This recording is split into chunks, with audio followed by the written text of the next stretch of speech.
coverage, story that we need to get some details on. Jamie Lumley joins us from Third Bridge, senior analyst.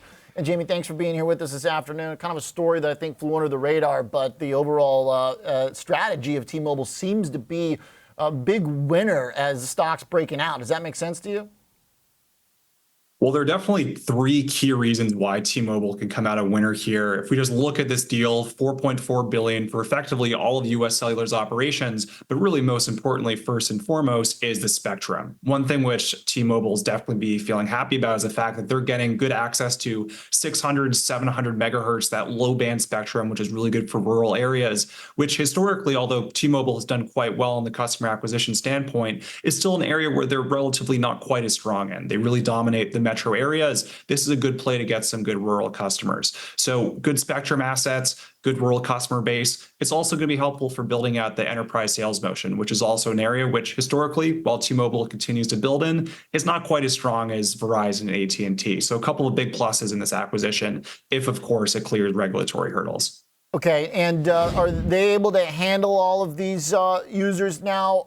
The fact that they're taking U.S. Cellular an outright deal, I mean, they bring the infrastructure over too, so it shouldn't overwhelm them, or do they have the capacity? Because, I mean, they're growing a lot.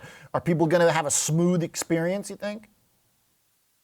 Based off of the scale that T-Mobile has, it should be a relatively smooth transition. Of course, there will be certain things to work out. And if we just look at the experience that T-Mobile has, they definitely handled a far larger integration when they had the Sprint just a few years ago. So if we think about that, while there was a slightly higher churn rate for that base versus legacy T-Mobile customers, historically, T-Mobile has done fairly well in this. And if we just look at the scale, T-Mobile has over 100 million customers today. U.S. Cellular is bringing in 4 million. So while there might be, a couple of hiccups as it works out exactly how to do that most smoothly, relatively speaking, it's not such a huge increase that they shouldn't be able to manage it. Okay. And does it change any of the dynamics on their cash flow balance sheet, or because U.S. Cellular is holding on to the towers, does it all kind of add up to the same math from your perspective as an analyst?